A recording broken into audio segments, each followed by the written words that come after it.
What folks tend to forget about when, they get all up in arms when things change with Facebook, privacy-wise or anything else. And granted, Facebook came out and said that they probably did some things not entirely correct with the privacy, but you have to remember that they're trying to run a 500 million person company or country that's growing at a rate of 500,000 to 800,000 plus users a day. It's difficult to make everybody happy and to protect the privacy of those folks. I do think that what Facebook has been doing has been very effective, because the way that Facebook started out was as a purely social, personal network, and they moved towards trying to rope in business individuals like PR professionals by now allowing you to restrict certain things. So you can create separate lists, so you can have your friends and your colleagues, you can have work as opposed to playtime, and you can restrict access to those photos.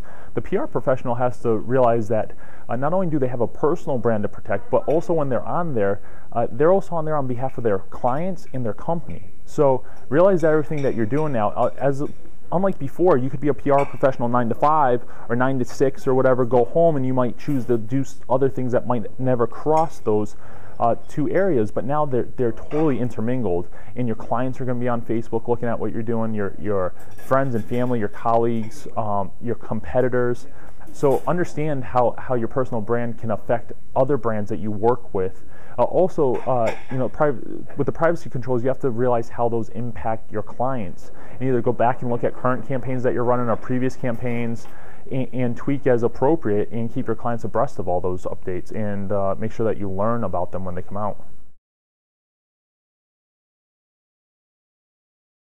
Facebook has lots of things. The first thing you need to decide as a PR professional is what is the strategy for your client, and what is going to be the end goal of that campaign. What's the success metric that you can measure for your client? Because if you don't know that, you're not going to really know which one to choose. But it's going to depend. You could run a campaign for community building, so you might want to build a strong community on Facebook by building up fans, by sharing relevant content, by being a resource, maybe integrate in apps or integrate on the discussion boards or things of that nature.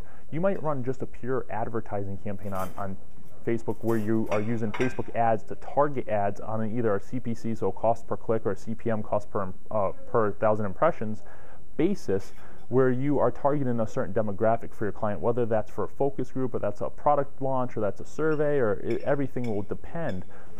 Or you can run a kind of combination of that, where you want to build community at the same time do some marketing and promotions. So decide the strategy, decide what the end goal is, and then look for ways that you can use the basic tools and possibly advanced tools like FBML or Facebook Connect to help further that campaign, and make sure you measure everything that you do.